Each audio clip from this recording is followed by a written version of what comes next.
E eu peço que você abra comigo a sua Bíblia no texto de Apocalipse, capítulo 20, versos de 1 a 15. Livro de Apocalipse, capítulo 20, versos de 1 a 15. Então vi descer do céu um anjo. Tinha na mão uma chave do abismo e uma grande corrente. Ele segurou o dragão, a antiga serpente, que é o diabo, Satanás, e o prendeu por 1000 anos. Lançou-o no abismo, fechou-o e pôs selo sobre ele, para que não mais enganasse as nações, até se completarem os 1000 anos. Depois disso é necessário que ele seja solto pouco tempo. Vi também tronos, e nestes sentaram-se aqueles aos quais foi dada autoridade de julgar. Vi ainda as almas dos decapitados por causa do testemunho de Jesus, bem como por causa da palavra de Deus, tantos quantos não adoraram a besta, nem tampouco a sua imagem, e não receberam a marca na fronte e na mão, e viveram e reinaram com Cristo durante 1000 anos. Os restantes dos mortos não reviveram até que se completasse os 1000 anos. Esta é a primeira ressurreição. Bem-aventurado e santo é aquele que tem parte na primeira ressurreição. Sobre esses a segunda morte não tem autoridade. Pelo contrário, serão sacerdotes de Deus e de Cristo e reinarão com ele os 1000 anos. Quando, porém, se completarem os 1000 anos, Satanás será solto da sua prisão e sairá a seduzir as nações que há nos 4 cantos da terra, Gog e Magog, a fim de reuni-las para a peleja. O número dessas é como a areia do mar. Marcharam então pela superfície da terra e sitiaram o acampamento dos santos e a cidade querida. Desceu, porém, fogo do céu e os consumiu. O diabo, o sedutor deles, foi lançado para dentro do lago de fogo e enxofre, onde já se encontram não só a besta, como também o falso profeta, e serão atormentados de dia e de noite pelos séculos dos séculos.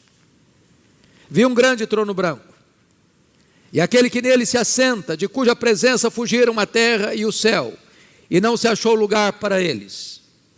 Vi também os mortos, os grandes e os pequenos, postos em pé diante do trono. Então se abriram livros. Ainda outro livro, o livro da vida, foi aberto. E os mortos foram julgados segundo as suas obras, conforme o que se achava escrito nos livros. Deu o mar os mortos que nele estavam. A morte e o além entregaram os mortos que neles havia. E foram julgados, um por um, segundo as suas obras. Então a morte e o inferno foram lançados para dentro do lago de fogo. Esta é a segunda morte, o lago de fogo. E se alguém não foi achado inscrito no livro da vida, esse foi lançado para dentro do lago de fogo. Eu quero tratar com os meus irmãos nesta noite sobre o tema o milênio e o juízo final. Eu preciso admitir, meus irmãos, que o texto que acabamos de ler é o capítulo mais polêmico do livro de Apocalipse. Talvez um dos textos mais polêmicos de toda a Bíblia. Preciso admitir que não há um consenso entre os cristãos, nem do passado, nem do presente, acerca da real interpretação desse texto. Por exemplo, os chamados pré-milenistas, sejam eles os pré-milenistas históricos ou os chamados dispensacionalistas, creem que o milênio relatado no capítulo 20 sucede cronologicamente à segunda vinda de Cristo, claramente descrita no capítulo 19, versos 11 a 21. Porém, os amilenistas, e nós temos este entendimento, creem que o capítulo 20 não é uma sucessão cronológica do 19,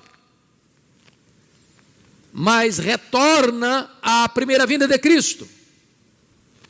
Porque a nossa compreensão é que o livro de Apocalipse não é um livro que vai do ponto 0 ao ponto 10 numa linha progressiva cronologicamente, mas que o livro está dividido em 7 sessões paralelas e progressivas.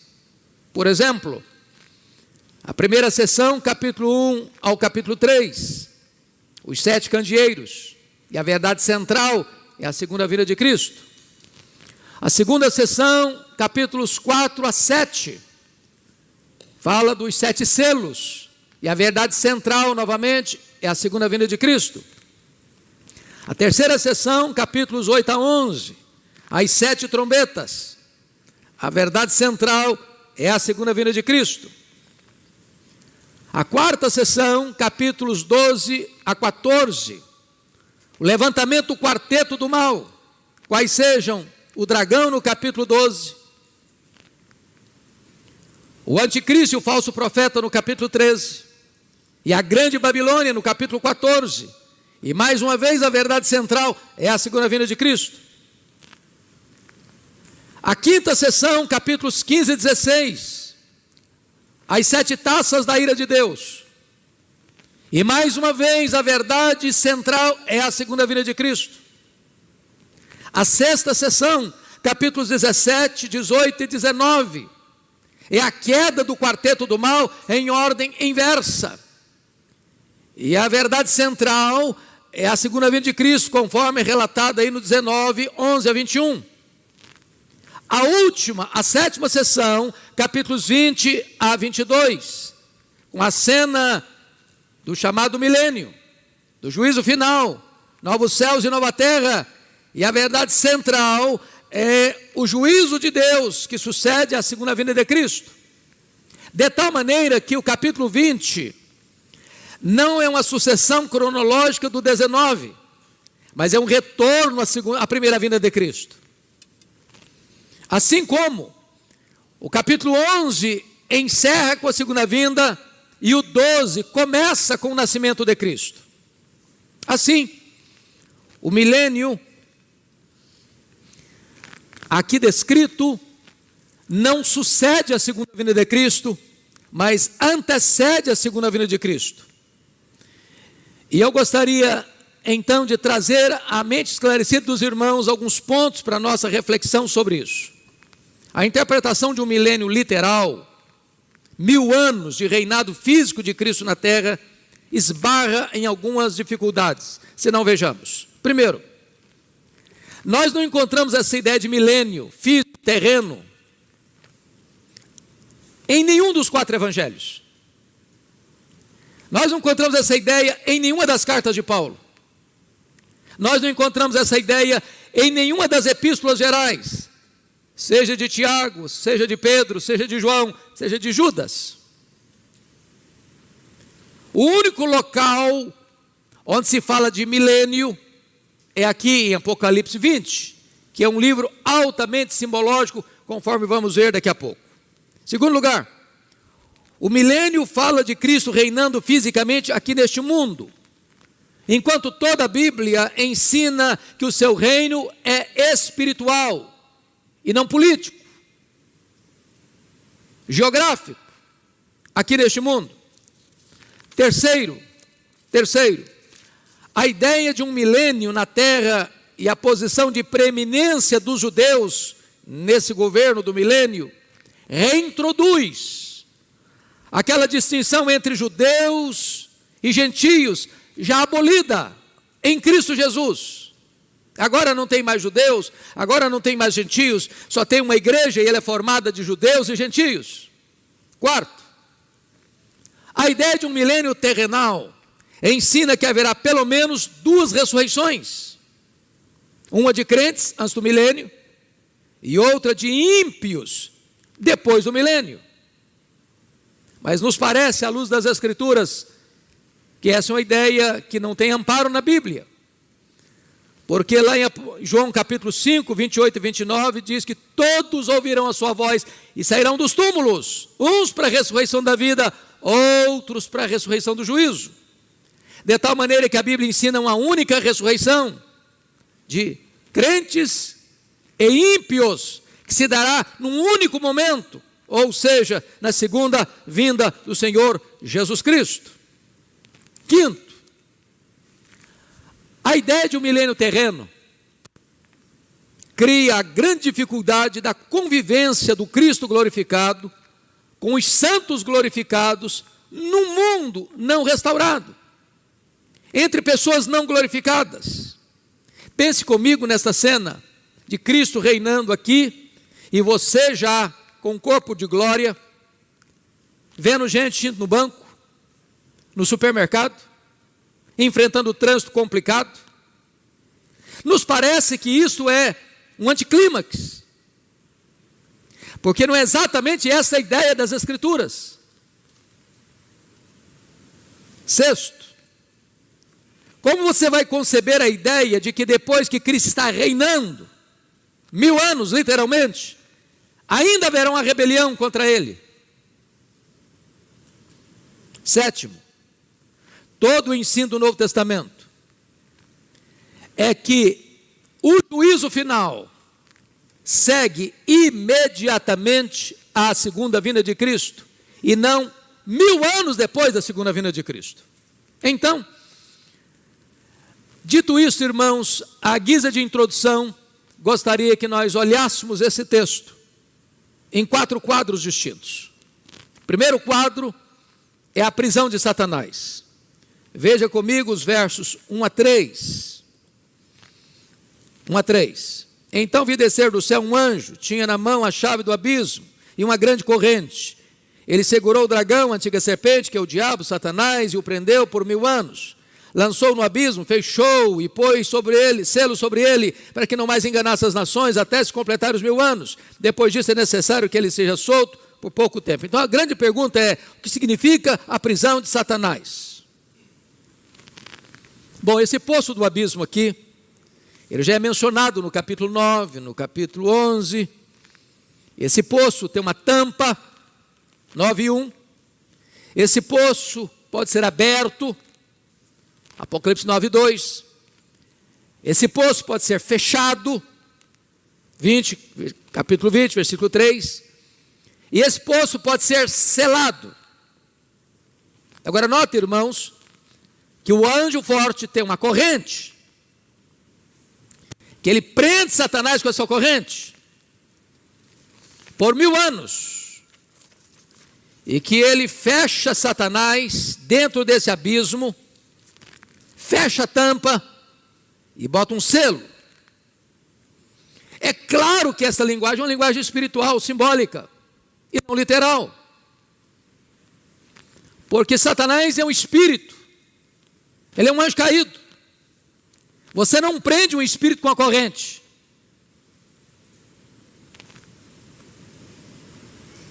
Não existe um buraco e você vai lá e tampa o buraco, põe um selo ali, como se Satanás fosse um ser que estivesse lá dentro. São figuras, são imagens, são símbolos que trazem uma mensagem central. E qual é a mensagem central? Significa que a autoridade de Satanás, o poder de Satanás foram restringidos. É a limitação do seu poder, para que ele não mais enganasse as nações, no sentido de que Satanás não pode impedir finalmente que aqueles que Deus escolheu, por quem Cristo morreu, que ouviram o Evangelho, sejam salvos. Não significa que ele está inativo, significa que ele está com sua autoridade limitada, restringida. É o que Deus diz lá no livro de Jó: você pode ir até onde eu estou permitindo você ir, e nem 1 centímetro a mais. É por isso que nós temos esperança em pregar o Evangelho, irmãos. Porque onde o evangelho for pregado, a Bíblia diz que as pessoas serão arrancadas da potestade de Satanás, da casa do valente, do império das trevas. Mas vamos entender outra coisa. O que significa que Satanás não pode mais enganar as nações? Qual o significado disso? Então prestem bem atenção. Uma das regras da hermenêutica é que, ou da ciência da interpretação, é que a Bíblia interpreta a Bíblia. Segunda regra, você não interpreta um texto claro à luz de um texto obscuro, mas você interpreta um texto obscuro à luz de um texto claro. Isso é uma regra básica, isso é cláusula pétrea da hermenêutica. Então, a pergunta que você e eu temos que fazer é esta: existe algum lugar na Bíblia que se trata da questão da prisão de Satanás?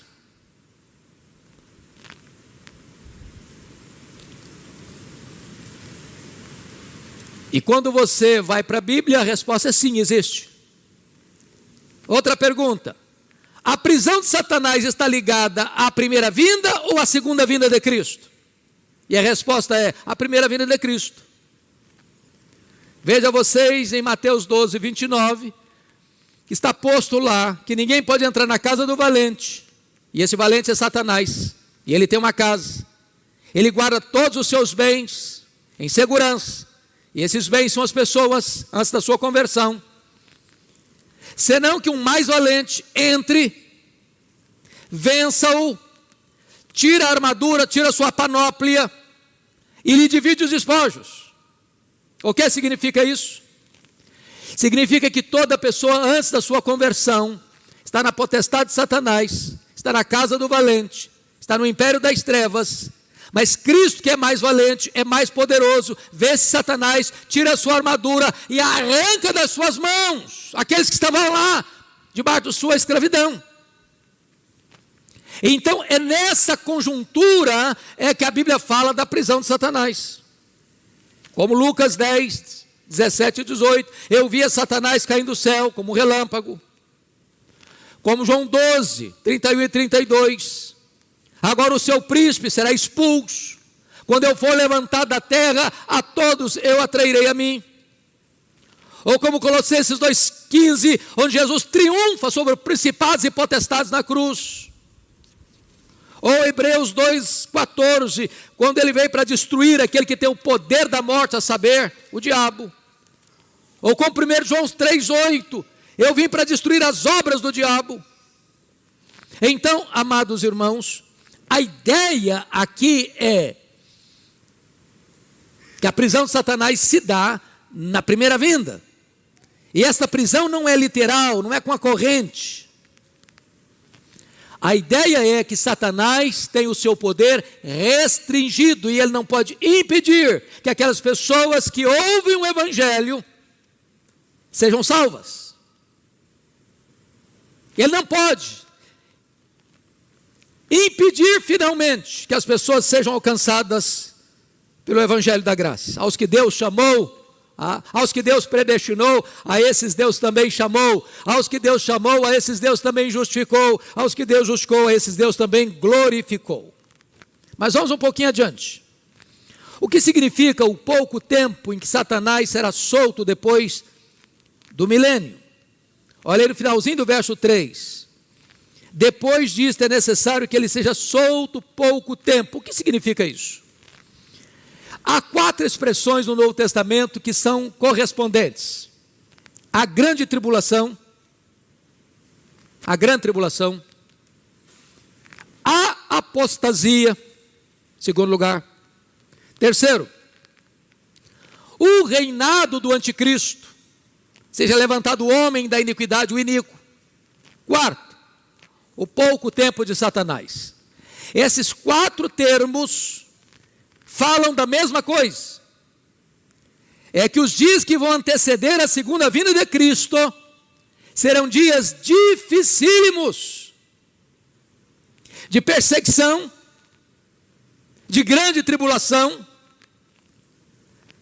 de apostasia, da manifestação do homem da iniquidade, período que se chama o pouco tempo de Satanás. Mas vamos agora a uma outra questão. O que significa os 1000 anos durante os quais Satanás é preso? Versículo 3. Lançou no abismo, fechou, pôs selo sobre ele, para que não mais enganasse as nações, até que se completasse os 1000 anos. O que significa esses 1000 anos? Irmãos amados, todo o livro de Apocalipse é um livro que precisa ser entendido através de seus símbolos. Por isso que se usa candeeiros para representar a igreja. Candeeiro traz luz, apresenta luz, a igreja é a luz do mundo. É por isso que se usa 7 trombetas, são instrumentos de comunicação do juízo. É por isso que fala dos selos que são abertos, porque ao desatar o selo, os sinais da perseguição vêm sobre a igreja. É por isso que você vai encontrar Satanás sendo representado por um dragão. É por isso que o anticristo vem como uma besta que surge do mar, com 7 cabeças, 10 chifres. Agora pense comigo, se você for desenhar um bicho com 7 cabeças e 10 chifres, vira uma coisa esquisita, não? Isso é um símbolo do seu governo universal e do seu poder. Então todo o livro de Apocalipse está tratando de símbolos. Portanto, 1000 anos é um símbolo de 10, que é o número completo, cubicado, ou seja, o milênio compreende da primeira à segunda vinda de Cristo, todo esse período, no momento que Cristo vem ao mundo, ele morre na cruz, ele ressuscita, e Jesus dá uma ordem para ir por todo mundo, pregando o evangelho a toda criatura, fazendo discípulos de todas as nações. Satanás não pode impedir o avanço missionário da igreja, ele está limitado. Pois bem, dito isto, eu gostaria que olhássemos a segunda tela do texto. Segundo quadro do texto, agora é o reinado dos salvos com Cristo no céu, versos 4 a 6, confiram comigo.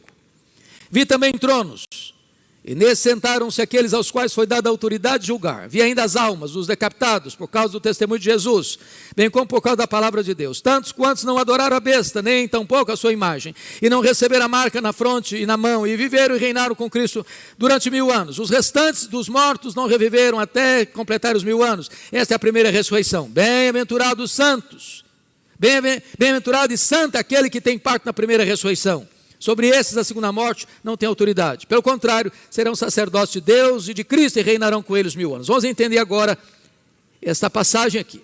Primeiramente, onde acontece esse reinado? No céu ou na terra? A ideia de um milênio literal é de que esse reinado acontece na terra. Agora preste atenção no que eu vou lhes dizer. A palavra tronos aparece no Novo Testamento 67 vezes. A palavra trono aparece no Apocalipse 47 vezes. A palavra trono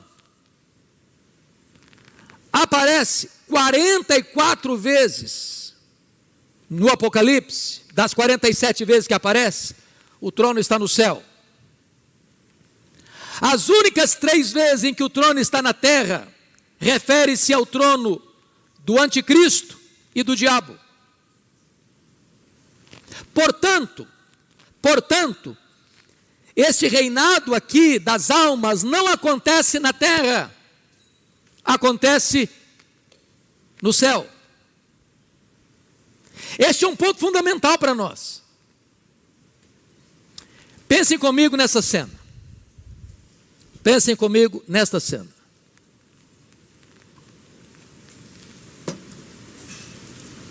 O que acontece quando um crente morre? O que as pessoas pensam quando uma pessoa morre? Bom, se uma pessoa é de uma linha existencialista, Morreu, acabou. Só tem corpo, não tem alma, então morreu, acabou. Se a pessoa segue a vertente espiritualista, ela entende que morreu, a alma fica vagando, até reencarnar, e assim sucessivamente. Se uma pessoa subscreve o romanismo, entende que morreu, a alma vai para um purgatório, sofrer, até se purificar, se purgar, e então poder entrar no céu. Se a pessoa segue a linha do adventismo, ela diz que morreu, a alma fica dormindo, inconsciente. Se for salvo. Porque para ele, se for perdido, é aniquilado, acabou. Não tem mais, não tem inferno, não tem penalidades eternas. O que a Bíblia diz? Quando um crente morre, o que acontece? A palavra morte significa separação. Quando um crente morre, a alma, que é o elemento imaterial e espiritual, separa do corpo. O corpo foi feito pó, é pó, volta ao pó. E a alma? Fica dormindo? Fica vagando? Vai para o purgatório? Não! A alma vai imediatamente para Deus. É isso que a Bíblia ensina. Morrer é deixar o corpo e habitar com o Senhor. Morrer é partir para estar com Cristo, o que é incomparavelmente melhor. Então todo crente, desde Abel, a primeira pessoa que morreu na história, a alma está lá com Cristo reinando. É disso que esse texto está falando. As almas estão reinando. E notem vocês, não são corpos, são almas que estão reinando. Portanto, não é na terra, é no céu. É no céu. São as almas que estão reinando. Então, esse reinado aqui, irmãos, não é terreno. Jesus não está na terra reinando fisicamente, geograficamente. Cristo está no céu e as almas estão reinando com Ele lá no céu. É isso que o texto está nos ensinando. Segundo ponto que eu quero destacar aqui, qual é a missão daqueles que estão reinando com Cristo? Olha comigo o verso 4. Vi também tronos, e nesses sentaram-se aqueles aos quais foi dada a autoridade de julgar.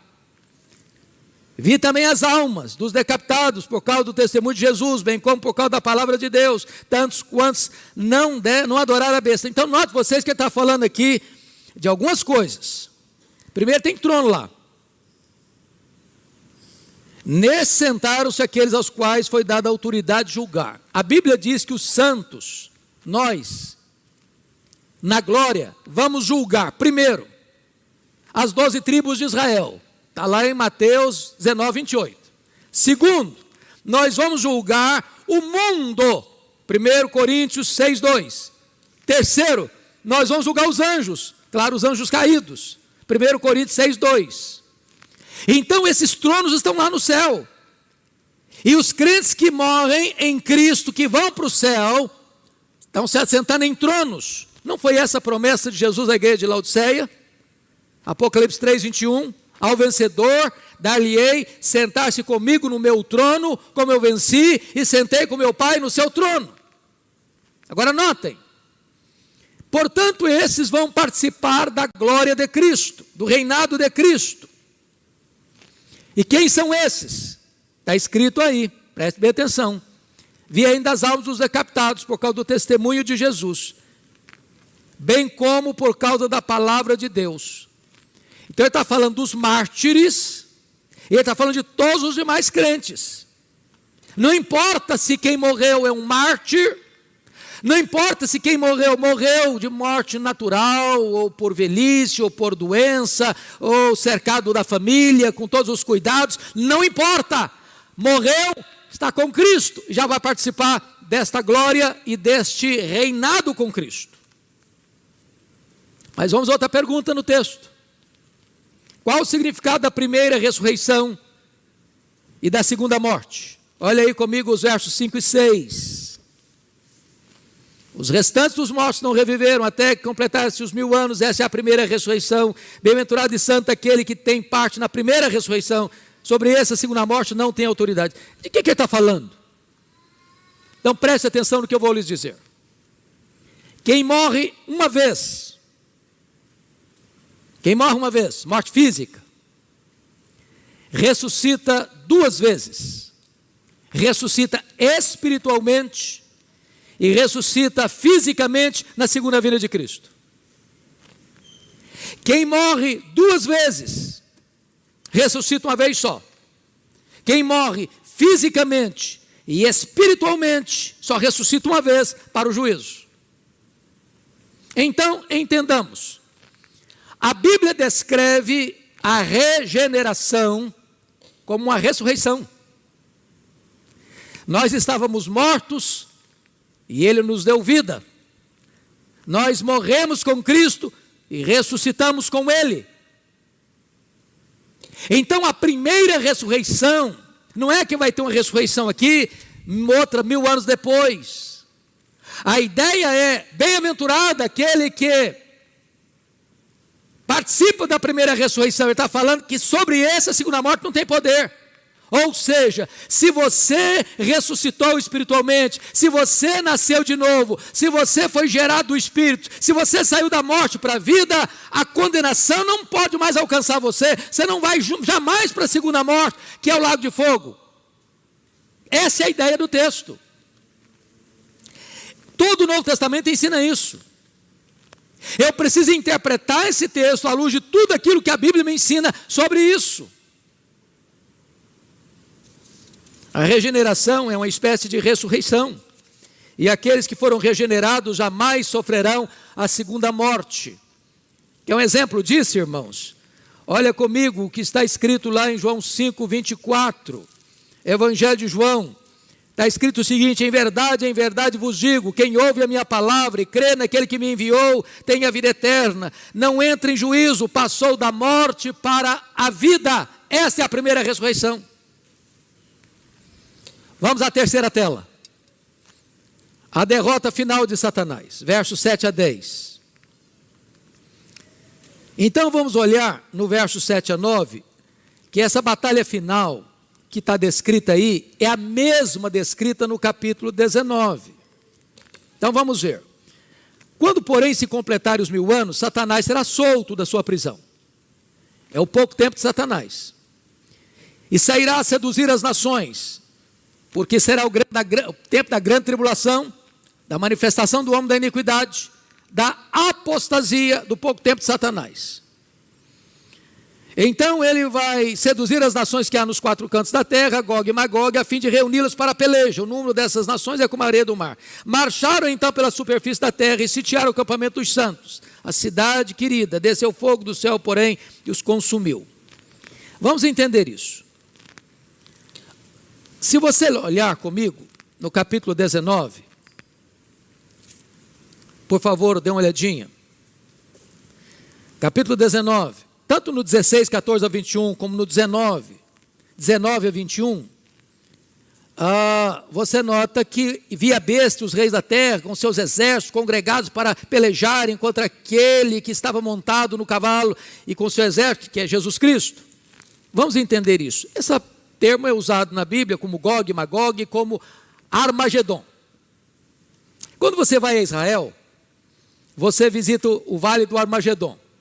Você sobe na chamada Montanha do Precipício, em Nazaré, e você olha um descampado, que é a região mais bela da agricultura de todo o território de Israel. Ali é o Armagedon. Muitas pessoas pensam que vai acontecer o seguinte, que as nações vão se reunir naquele local. Quando você chega lá e tira uma foto, você percebe que nem cabe. É pequeno o local. Porque literalizam. Essa ideia, irmãos, ela é simbólica.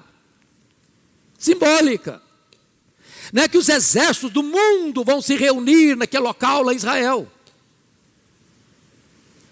Até porque, nesta grande batalha do Armagedon, do Gog e Magog, em que as nações estarão reunidas, em que as forças de oposição se concentrarão para lutar contra Cristo e o seu povo, a única arma que vai ser desferida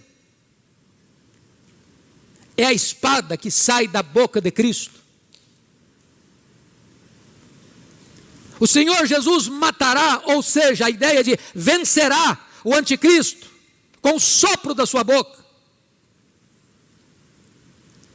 Quando Jesus vier em majestade e glória, os reis, os poderosos deste mundo, conforme Apocalipse capítulo 6, 12 a 17, eles estarão desamparados, desesperados, procurando uma caverna para se esconderem, querendo que os montes caiam sobre eles. Eles querem a morte. Eles estão com medo de enfrentar a ira do Cordeiro de Deus, o grande dia do juízo. Esta é a ideia. Cristo vem vencendo e para vencer. Ele não vem mais humilde como entrou em Jerusalém, montado num jumentinho. Ele vem, Apocalipse capítulo 19, 11 a 21, montado num cavalo branco. E por que vem montado num cavalo branco? Porque na verdade, naquela época, a mais poderosa força de guerra era um cavalo. Não tinha uma figura melhor para João usar. E está na sua coxa escrito: Rei dos reis e Senhor dos senhores. Então essa é a ideia da sua vitória retumbante. Agora notem vocês que as telas estão em quadros diferentes. Mas quando ele vem, todos os inimigos de Cristo caem ao mesmo tempo. Se você notar comigo, por favor, confira aí comigo. Capítulo 18, versículo 2. Então clamou com potente voz, dizendo: caiu a grande Babilônia. A Babilônia é um sistema religioso, econômico e político apartado de Deus. No 17 é um movimento religioso. No 18 é um movimento econômico e político. Todo esse sistema está ruindo. Que mais? O anticristo e o falso profeta. Então confira aí capítulo 20, capítulo 19, versículo 20. Mas a besta foi aprisionada, com ela o falso profeta, que com os sinais feitos diante dela, seduziu aqueles que receberam a marca da besta e eram os adoradores da sua imagem. Os dois, ou seja, o anticristo e o falso profeta, foram lançados vivos para dentro do lago que arde com enxofre. Agora notem vocês que como Satanás era a figura central, então agora ele está caindo na cena final, na tela final. Olha aí o capítulo 20, versículo 10, por favor. Você pode ler comigo em voz alta o versículo 10, vamos juntos? O diabo, o sedutor deles, foi lançado para dentro do lago de fogo e enxofre, onde já se encontram não só a besta, como também o falso profeta, e serão atormentados de dia e de noite, pelos séculos dos séculos. Então, amados irmãos, eu gostaria que nós olhássemos essa questão à luz do versículo 8. Preste atenção nisso. Que ele vai ser, o pouco tempo de Satanás, ele vai seduzir as nações que há nos quatro cantos da terra. Então, a primeira coisa que eu quero chamar a sua atenção é de um otimismo irreal. Se você acha que o mundo vai melhorar, que o negócio vai ficar muito bom, que vai ter paz no mundo, isso é um otimismo irreal. Otimismo irreal. Nós caminhamos para uma grande tribulação, nós caminhamos para a apostasia, nós caminhamos para a manifestação do homem da iniquidade. E preste bem atenção no que eu vou lhes dizer agora. A palavra homem da iniquidade, que Paulo chama em 2 Tessalonicenses capítulo 2, ele chama de o iníquo. A palavra iníquo é anomos no grego. Anomos, na língua grega, significa o homem sem lei. O que é que você está vendo hoje na agenda global? Senão a promoção da ditadura do relativismo. Não tem lei, não tem princípio, não tem parâmetro. Pois o anticristo vem exatamente nessa brecha. Exatamente nessa brecha. E é por isso que a Tessalonicenses diz que aquele que o detém e o que o detém. O anticristo não poderia se manifestar como um grande líder mundial, onde tem leis estabelecidas. E é nessa brecha que ele entra. De um mundo onde reina o relativismo moral, onde não tem princípios. E ele chega para governar exatamente dentro dessa brecha. Mas o que é muito importante você entender, amados, que nós não podemos nutrir um pessimismo doentio. Sabe por que não? Por pior que seja a situação. As nações em perplexidade, o mal prevalecendo, a iniquidade prevalecendo, a violência prevalecendo, a devassidão prevalecendo, as leis afrouxando, os governantes fora dos padrões daquilo que nós entendemos ser o padrão da justiça e da moralidade, mundo afora. Parece que você olha, o diabo está ganhando de goleada, parece que a história está sem rumo, parece que a história caminha ladeira abaixo como um caminhão sem freio. Mas a história não terminará assim. Olha comigo o versículo 9. Marcharam então pela superfície da terra e sitiaram o campamento dos santos, a cidade querida. Desceu, porém, fogo do céu e os consumiu. A vitória não vem do braço da carne, a vitória não vem das leis humanas, a vitória vem de Deus. Quando Jesus em glória e majestade se manifestar, todo mal será derrotado, todos os iníquos serão vencidos. O diabo, o anticristo, o falso profeta, a grande Babilônia, a morte e os ímpios, todos caem na mesma hora, na segunda vinda do Senhor Jesus Cristo. Bendito seja Deus. Portanto, aqui João descreve a derrota de Satanás como a tela final, porque se ele era o maior inimigo, por a questão pedagógica, é preciso que descreva a derrota dele como ponto final. Pois bem, dito isto, vamos à última tela do texto, que é o juízo final, versos 11 a 15. E eu destaco aqui algumas coisas. Primeiro, olha o verso 15. Cristo assenta-se no trono como juiz. Verso 11, por favor. Você pode ler o 11 comigo? Vamos juntos? Vi um grande trono branco, e aquele que nele se assenta, de cuja presença fugiram a terra e o céu, e não se achou lugar para eles. Quando diz que ele viu um grande trono branco, irmãos, isso é um símbolo também. Símbolo da santidade e da justiça do juiz e do julgamento. A ideia desse juiz é de um juiz tão majestoso, tão glorioso, que o texto diz que o céu e a terra se encolhem na presença dele. É claro que é uma linguagem figurada, mas é uma representação da majestade, da santidade e da justiça desse juiz que vem julgar. Agora notem mais.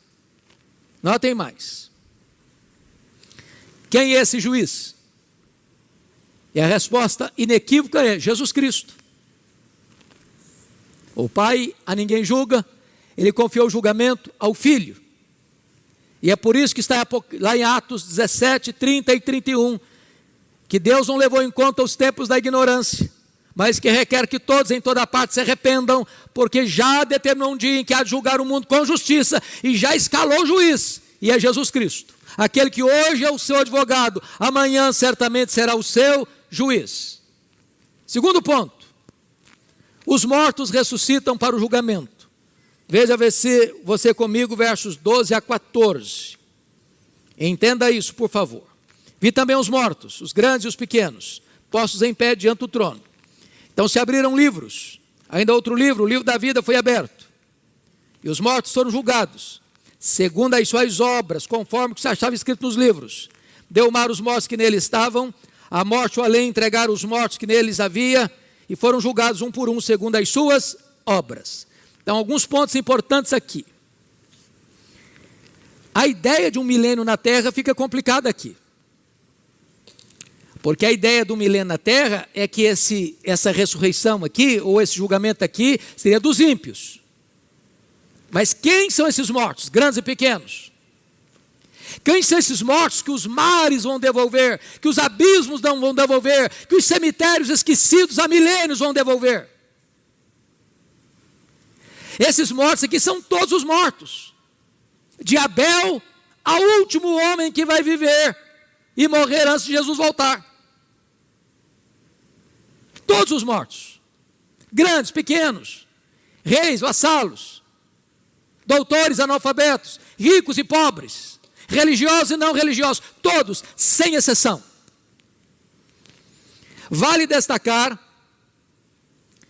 que o julgamento será universal, todos, mas o julgamento será também individual, porque o verso 13 diz: foram julgados um por um.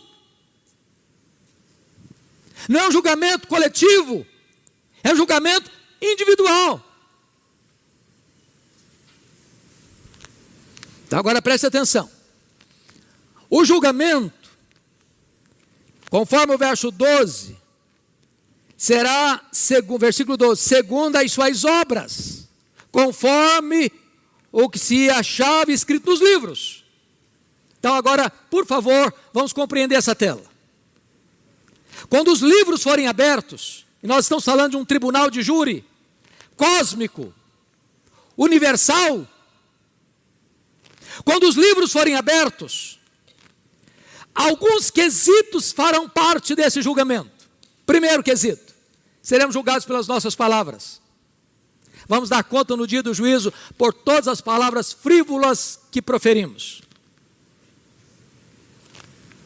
Só para fazer um checklist com você. Você já mentiu alguma vez? Já falou mal dos outros alguma vez? Já xingou alguma vez? Já contou piada imoral alguma vez? Já espalhou fake news alguma vez?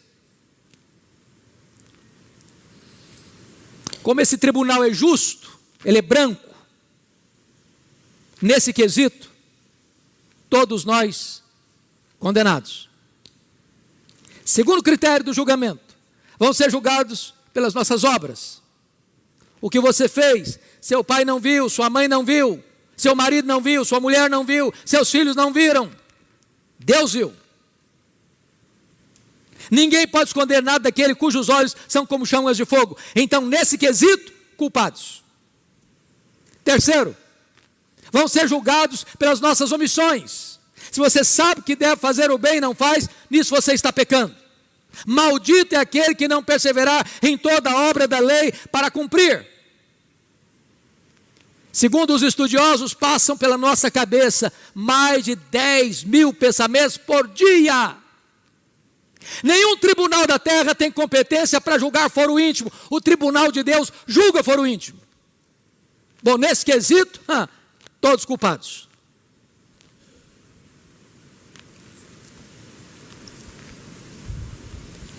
Então, nós vamos ser julgados pelas nossas palavras, nós vamos ser julgados pelas nossas obras, nós vamos ser julgados pelas nossas omissões, e nós vamos ser julgados pelos nossos desejos secretos, pelo desejo do nosso coração. Deus vai julgar o segredo do coração dos homens. Portanto, pelo critério daquilo que vai se ler nos autos do processo do tribunal de Deus, todos culpados. Em outras palavras, ninguém será justificado diante de Deus pelas obras da lei. Todos culpados. Mas bendito seja Deus. Bendito seja Deus. Vai existir um outro livro que vai ser aberto lá. Veja comigo, por favor, o que está escrito. O que está escrito no versículo 15. E se alguém não foi achado, escrito no livro da vida, esse foi lançado para dentro do lago do fogo. E é muito importante que você entenda isso, porque o texto está claro. Quem não foi achado inscrito no livro da vida, esse foi lançado no lago do fogo. Qual a leitura clara que você faz? Porém, quem foi encontrado com o nome escrito no livro da vida, esse não foi lançado no lago do fogo. Então só tem dois grupos agora: salvos e condenados. Pelos livros todos condenados. Aquele que foi encontrado o nome escrito no livro da vida, todos salvos. Quem tem o seu nome no livro da vida? Aquele que crê no Senhor Jesus Cristo. Esse tem o seu nome escrito no livro da vida. Se você crê, sua salvação está garantida. Se você crê, você não entra em juízo, mas passou da morte para a vida. Se você crê, ninguém pode alterar o veredito de Deus sobre você. Você está salvo. Bendito seja Deus. Então o critério da salvação é graça, não é obras. E eu termino dizendo que a própria morte e o inferno serão lançados no lago do fogo. Olha comigo o versículo 14. Então a morte e o inferno foram lançados para dentro do lago do fogo. Esta é a segunda morte, o lago do fogo. A morte é o estado, o inferno é o lugar. A morte é o rei dos terrores, é o último inimigo a ser vencido. O inferno é onde os ímpios são atormentados no estado intermediário, e não haverá mais então separação entre corpo e alma, nem no céu, nem na terra. Os que estão no lago do fogo vão sofrer, corpo e alma, para sempre. Os que estão no céu vão desfrutar da bem-aventurança, corpo e alma, para sempre. E a vitória de Cristo é completa e é final. Agora preste atenção no que eu vou lhes mostrar no versos 10 e no verso 15. Porque no verso 10 está escrito que o diabo, que o anticristo, que o falso profeta serão atormentados de dia e de noite pelos séculos dos séculos. Agora confira comigo o versículo 15. Se alguém não foi achado inscrito no livro da vida, esse foi lançado para dentro do lago do fogo. O que significa isso, irmãos? Não tem aniquilamento aqui. Não tem aniquilamento aqui. Tem aqui penalidades eternas. Então, amado, hoje é um dia muito importante para a sua vida. Eu não sei exatamente como você entrou aqui, mas essa é a descrição do que vai acontecer, o que está pela frente. Ninguém vai entrar no céu porque é filho de crente. Ninguém vai entrar no céu porque é presbiteriano. Ninguém vai entrar no céu porque subscreve a Confissão de Fé de Westminster e os catecismos. Ninguém vai entrar no céu porque é calvinista ou arminiano. Ninguém vai entrar no céu porque tem cargo na igreja, porque é líder na igreja. Ninguém vai entrar no céu porque conhece Bíblia e teologia. É necessário que o seu nome esteja escrito no livro da vida. E só aqueles que nasceram de novo, nasceram da água, nasceram do Espírito, foram selados com o Espírito Santo da promessa e creram no Senhor Jesus Cristo, estão garantidos e seguros. Esta é a noite da sua escolha. Deus está propondo para você hoje a vida e a morte. Escolha a vida. Provérbios 23, a partir do verso 29. Está escrito o seguinte: para quem são os ais? Para quem os pesares? Para quem as rixas? Para quem as queixas? Para quem as feridas sem causa? E para quem os olhos vermelhos? Para os que se demoram em beber vinho, para os que andam buscando bebida misturada. Não olhes para o vinho quando se mostra vermelho, quando resplandece no copo e se escoa suavemente. Pois ao cabo morderá como a cobra e picará como o basilisco. Os teus olhos verão coisas esquisitas e o teu coração falará perversidades. Serás como o que se deita no meio do mar e como o que se deita no alto do mastro, e dirás: espancaram-me e não me doeu, bateram-me e não o senti. Quando despertarei, então tornarei a beber. Eu quero hoje, à luz desse texto, conversar um pouco com os meus irmãos sobre o tema os perigos do uso e do abuso do álcool. A Bíblia, quando trata do vinho, mostra que o vinho na Bíblia é um símbolo de alegria. E o primeiro milagre que Jesus Cristo realizou no seu ministério foi exatamente numa festa de casamento, trazendo provisão do vinho, transformando água em vinho. Links na descrição desse vídeo.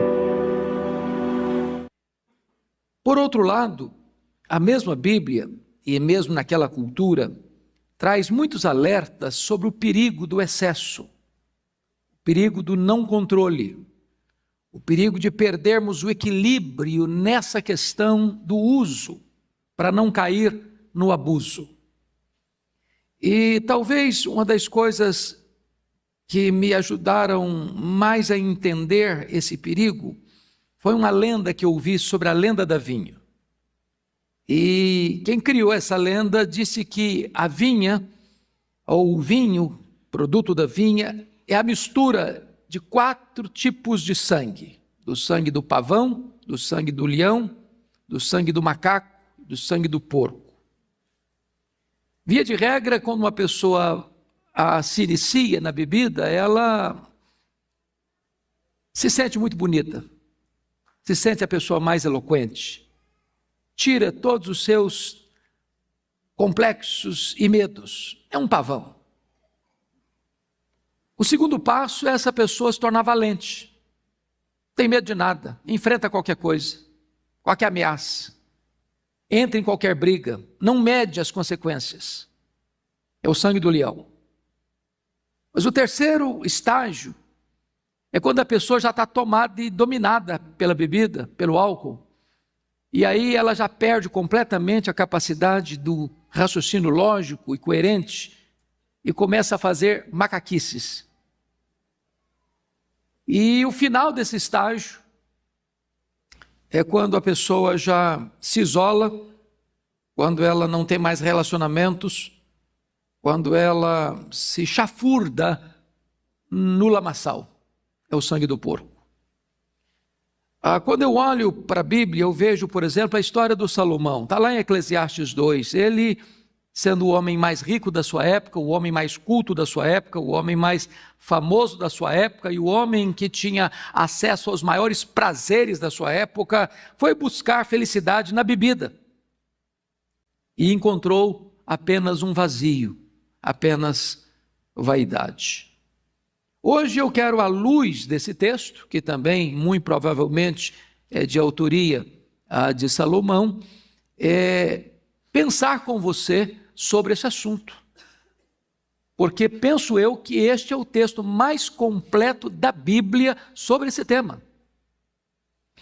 E se você notou comigo no verso 29, ele usa aqui a pluralização ou pluraliza a experiência dolorida, para quem são os ais. Para quem os pesares, as queixas, as rixas, as feridas sem causa, os olhos vermelhos. Então você percebe que o texto é regido pelo plural. Você nota toda a coletividade fazendo esse gemido. Gememos quando na verdade o discurso acaba, quando o diálogo morre, quando as coisas não fazem mais sentido, quando a dor é avassaladora. E esse é o poder sedutor do álcool. Porque, na verdade, ele faz sorrir por um momento, mas depois ele traz a dor, ele traz o choro, ele traz o gemido, ele traz a solidão, ele traz a angústia. Mesmo quando a pessoa que está envolvida na embriaguez rasga a cara, por exemplo, num botequim da vida, por trás tem uma mãe chorando, tem uma esposa chorando, tem um pai chorando, tem um filho chorando, tem alguém da família chorando. Então, hoje eu queria examinar esse texto com você sobre 4 perspectivas. Primeiro, a causa sedutora. Segundo, os distúrbios desastrosos. Terceiro, a realidade dramática e, último, as consequências funestas. Confira comigo, então, primeiro a causa sedutora. Olha o verso 31 comigo. Vamos ler juntos o 31? Comigo, todos juntos. Não olhes para o vinho, quando se mostra vermelho, quando resplandece no copo e se escoa suavemente. Há 2 pontos em destaque aqui. Primeiro, a sedução da bebida como a rainha dos prazeres. A bebida tem certamente essa capacidade de seduzir. É por isso que você e eu assistimos na televisão brasileira as melhores e mais caras propagandas têm por trás bebida. Você quer vender carro? Usa bebida. Você quer vender um produto de beleza? Bebida. Você quer mostrar a uma pessoa conquistadora? Bebida. Então, a bebida tem essa capacidade de sedução. Ele é atraente aos olhos, agradável ao paladar, excitante e recomendável socialmente. E você nota comigo no verso 31 que o primeiro alerta é: não olhes. Não olhes. Ao longo da Bíblia você vai perceber que o olhar é o primeiro passo para uma queda. Aconteceu com Eva, aconteceu com Siquém, aconteceu com Acã, aconteceu com a mulher de Potifar, aconteceu com Davi e acontece quando você olha para o vinho, quando ele, está escrito aqui, se mostra vermelho, quando resplandece no copo e se escoa suavemente. Primeiro alerta é nesse sentido. Cuidado para ele não dominar você, para ele não seduzir você, para ele não capturar você, para ele não manter você prisioneiro dele. Segunda coisa, a decepção da bebida como a megera das frustrações. Veja você que a bebida ela é uma sedutora e ao mesmo tempo uma estelionatária. Ela promete alguma coisa para você, mas ela não dá o que promete. Ela faz uma propaganda, mas a propaganda é falsa. Ela promete prazer, mas no fim da linha é desgosto. Ela parece que traz para você uma grande alegria, mas lá no fundo da garrafa tem uma dor, uma tristeza, uma angústia, uma solidão profunda. Então, aqui está, a primeira coisa que o texto vai mostrar para nós é que esse flerte com a bebida alcoólica pode se transformar num grande risco para a nossa vida, um laço para os nossos pés. Então a ordem é: não olhe, não olhe. Tira os olhos disso. Como é que você pode não ser capturado por essa sedução? Primeiro, é quando você olha o final da linha. Olha o verso 32 comigo. Você pode ler o 32?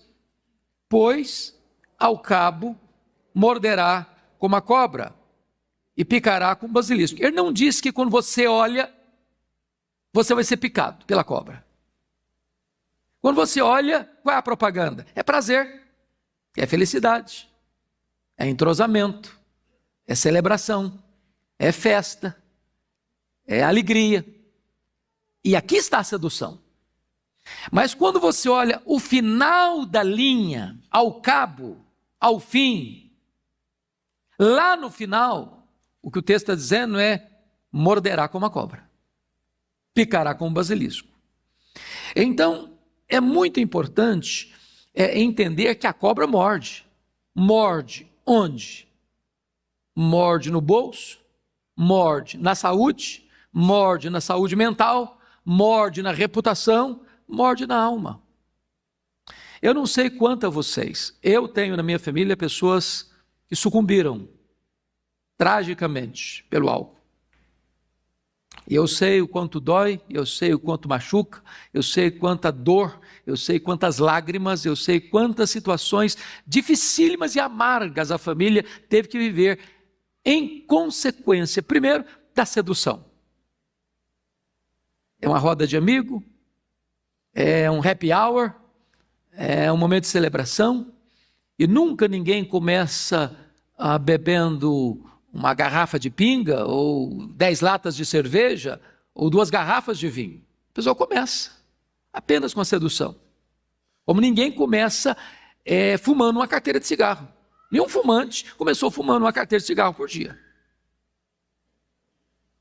Como acontece com as drogas. Nenhuma pessoa começa se entupindo de drogas da primeira vez. Aí está a sedução, mas o final da linha vai picar como uma cobra. Segundo ponto que eu quero chamar a sua atenção são os distúrbios desastrosos. Você pode ler o 33 comigo? Vamos lá? Os teus olhos verão coisas esquisitas e o teu coração falará perversidades. Então, preste atenção que a relação com a bebida alcoólica produz uma visão distorcida e despersonalizada da vida. E eu chamo a sua atenção para 2 pontos de novo. Primeiro, o distúrbio visual. Está escrito: os teus olhos verão coisas esquisitas. Esquisitas. Vai ter delírio, vai ter distúrbio mental, vai ter falta de siso, falta de visão clara das coisas. Vai anuviar a mente, vai embaçar os olhos. E obviamente, é claro que o texto sagrado não está falando apenas de uma visão física, porque embaça também fisicamente. É por isso que não se pode dirigir alcoolizado, porque você não tem reflexos claros, precisos, para uma freada, para um contorno à direita, para virar à esquerda com rapidez. Mas é claro que esta visão é toldada não só fisicamente, mas também espiritualmente. Mas notem vocês que além do distúrbio visual, tem o distúrbio da comunicação. Veja você o verso 32, verso 33, a parte B. E o teu coração falará o quê? Perversidades. Então, ele não só tira a clareza da sua racionalidade, mas também arranca de você a sua capacidade de se comunicar de maneira agradável, de maneira generosa, de maneira construtora, de maneira edificante. Falará o quê? Perversidades. Eu fico olhando na Bíblia um exemplo. É o exemplo de Nabal. Lembra de Nabal? A Bíblia diz que Nabal era um homem duro no trato. Ninguém podia falar com ele. E quando eu leio a história dele, ele era um que gostava de fazer banquetes, com banquete rei, quando não era rei, e ele vivia muitas vezes embriagado, mesmo quando a sua família estava debaixo de juízo e de riscos e perigos enormes. E porque ele não mudou a sua postura, a sua conduta, ele morre. Ele morre. Então, entendamos uma coisa: o alcoolismo não é apenas um problema médico, mas um problema que atinge a nossa vida espiritual, a nossa vida familiar, a nossa relação com Deus. Nos leva a fazer escolhas erradas e sofrer consequências para nós e para as pessoas que estão à nossa volta. Mas eu quero tratar do terceiro ponto: a realidade dramática. A relação com a bebida desemboca numa realidade encharcada de dores. Eu queria que você lesse de novo comigo em voz alta os versos 29 e 30. Vamos lá? Vamos juntos? Para quem são os ais? Para quem os pesares? Para quem as rixas? Para quem as queixas? Para quem as feridas sem causa? Para quem os olhos vermelhos? Olha a resposta no verso 30. Para os que se demoram em beber vinho, para os que andam buscando bebida misturada. Então preste atenção que não é beber vinho, mas os que se demoram em beber vinho. E o texto traz um outro alerta: quem se demora em beber vinho já não se satisfaz mais com vinho. O que é que ele busca mais? Bebida misturada. Bota o dedo aí para você não perder esse texto e vá comigo para Isaías, por gentileza. Links na descrição desse vídeo. Vamos ler juntos, 5:11. Vamos lá? Ai dos que se levantam pela manhã e seguem a bebedice, e continuam até alta noite, até que o vinho os esquenta. Bom, se o camarada levanta pela manhã e vai até alta noite, o que você depreende com isso? Que ele não fez o quê? Ele não trabalhou. Então, os que se demoram, chega um momento em que ele não tem nem capacidade de produzir mais, de trabalhar mais. Aquilo vira um vício e ele se torna dependente, um escravo. E o texto ainda vai nos mostrar no verso 22. Você pode ler o 22 comigo, de Isaías 5, vamos lá? Ai dos que são heróis para beber vinho e valentes para misturar bebida forte. Você percebe que na linguagem bíblica o vinho e bebida forte é um estágio além do vinho. O vinho já não satisfaz mais, já não atende mais a necessidade e a pessoa dá um passo a mais. O texto aqui está alertando para aquele que é valente. Eu bebo e não acontece nada, eu bebo e estou legal do mesmo jeito. E ele pensa que ele domina o copo e daqui a pouco o copo domina. Então, quais são essa realidade dramática? Primeiro, o riso se converte em gemido. Para quem são os ais? Aí é dor, aí não tem mais alegria, aí não tem mais sorriso, aí não tem mais festa. Aí é um gemido. Segundo, a celebração da alegria se converte em remorso. Para quem os pesares? Aí a pessoa fala coisa e faz coisa que não gostaria de ter falado e nem ter feito, mas fez.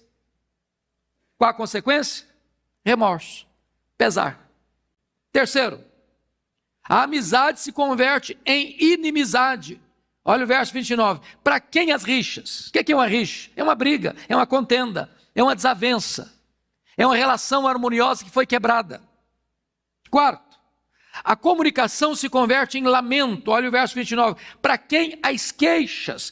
Agora, eu fui injustiçado, eu fui ferido, eu fui humilhado, eu sofri consequências de injustiça e eu tenho queixas. Quinto, a saúde se converte em doença. Para quem as feridas sem causa? Para quem as feridas sem causa? Aí tem determinadas feridas que são consequência desse problema. Sexto, a alegria se converte em tristeza. Para quem os olhos vermelhos, talvez de chorar, talvez de não dormir direito. E finalmente o prazer imediato se converte em envenenamento e morte. Porque o verso 32 diz, pois ao cabo morderá como a cobra, picará como o basilisco. Então essas são as consequências dramáticas, meus irmãos, que o texto revela para nós. Mas eu quero concluir, quero encerrar com o último ponto, as consequências funestas. Você pode ler o verso 34 e 35 comigo? Vamos juntos? Serás como o que se deita no meio do mar e como o que se deita no alto do mastro. E dirás, espancaram-me e não me doeu. Bateram-me e não senti. Quando despertarei? Então, tornarei a beber. Quais são essas consequências? A primeira consequência, a dependência da bebida alcoólica produz solidão. Olha comigo o versículo 34. Serás como se deita no meio do mar. Bom, deitar no meio do mar, não tem muita gente lá não, tem? Tem festa no meio do mar, para você deitar lá? É uma linguagem pictórica, figurada, para representar uma coisa. Isso vai gerar o quê? Solidão. Solidão. Eu tive um grande amigo, já falecido, um dos homens que mais ajudou a minha vida, meu ministério. Um dos homens que mais influenciou meu ministério. Aliás, quando eu comecei, eu não tinha escrito nenhum livro ainda. E ele disse, você precisa escrever. E ele não era membro da nossa igreja. E ele foi a pessoa que chegou um dia e disse assim, eu depositei a metade do valor do livro que você vai escrever e publicar. Agora você se vira e arranja outra metade e escreva. Foi com esse empurrão que ele me ajudou. Mas esse homem, embora fosse um homem maravilhoso, um crente, ele era dependente do álcool. De vez em quando uma recaída. Sumia durante uma semana e se isolava no lugar mais escondido, no bairro mais escondido, no barzinho mais escondido. De repente, a sua família precisava ir lá buscá-lo, caído, vencido pela bebida. Produz o quê? Solidão, isolamento. Mas mais do que isso, irmãos, a dependência da bebida produz a questão do isolamento que está aí no versículo 34, e como que se deita no alto do mastro. Isso aí é isolamento. Ninguém deita lá em cima no alto mastro. Significa que ele fica num lugar inacessível, que ninguém chega, que ninguém alcança, que ele consegue botar uma muralha ao redor dele para ninguém ter acesso mais. Ele vive no mundo dele, na triste realidade dele. Esse é o ponto. Mas, que é mais doloroso em terceiro lugar, a dependência da bebida torna a pessoa um saco de pancada. Olha o verso 35. E dirás, espancaram-me. Espancaram-me. Ele está admitindo que foi espancado, que o machucaram. Ele reconhece isso. E o que é triste é que ele diz assim, e não doeu. A pessoa vai perdendo a própria sensibilidade de apanhar e não sentir. De sofrer um esbarro na vida, ou uma violência física, e não ter capacidade nem de reagir mais. O alcoolista vira bode expiatório das frustrações humanas, porque bater em bêbado é autopromoção. Ele perde a sensibilidade física, e moral e espiritual. Mas mais triste, eu termino aqui, na análise desse texto, é que a dependência da bebida alcoólica rouba a expectativa de futuro. Olha o verso 35, parte B comigo. Quando despertarei? Porque bateram nele e não sentiu. Quando despertarei? Então tornaria a beber. Sabe o que está dizendo? Vou continuar nesse ciclo. Sou prisioneiro. Estou adicto. Eu não consigo sair. Estou apanhando, estou sofrendo, tem ai, tem queixa, tem ferida, tem olhos vermelhos. Estou sofrendo os esbarros, as consequências. Mas quando eu acordar deste sono pesado do álcool, eu não vou fazer outra coisa senão voltar a beber, fazer tudo de novo. Sou um escravo, sou um dependente. Ele vive o sono da apatia, ele vive a escravidão do vício. Eu quero concluir dizendo 3 coisas aqui. Primeiro, nós não temos necessidade de buscar felicidade no álcool. Não temos. Por isso a ordem é não olhes para o vinho. Você pode beber, se você tem controle para beber, se você bebe com a responsabilidade, mas se você acha que você precisa beber para ser feliz, então você vai se enganar, porque a bebida não traz felicidade e a felicidade não está dentro de uma garrafa. A Bíblia diz, não olhes para ele. Se ele está seduzindo você, se ele está querendo conquistar o seu coração, não olhe para ele.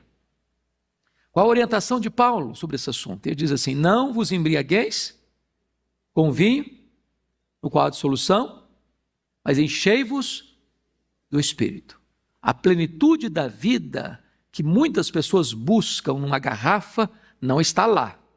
A plenitude desta vida está onde? No Espírito Santo de Deus.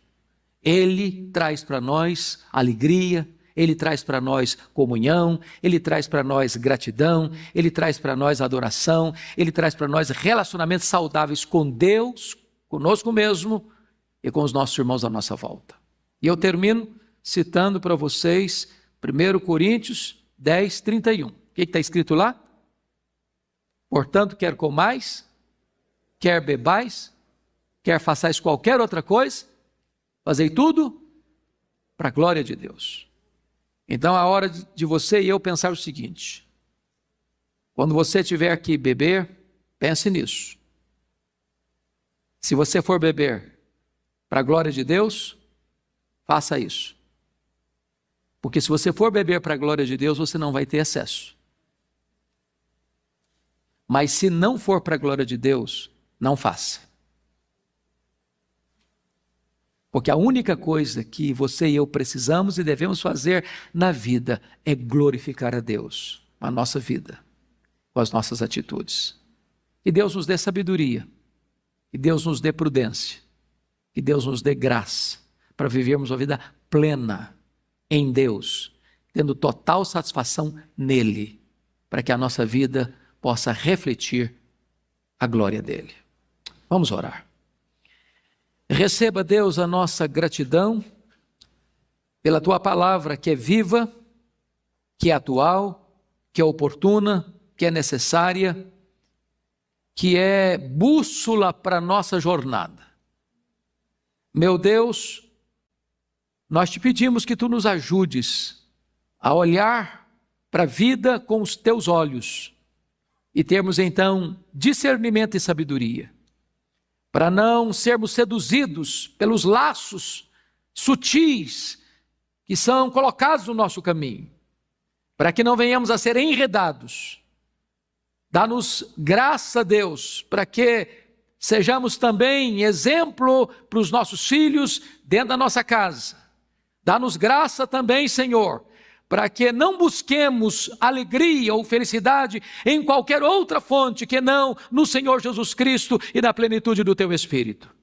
Dá-nos graça para vivermos uma vida plena, maiúscula, abundante e feliz na Tua presença, vivendo para o louvor da Tua glória. Em nome de Jesus.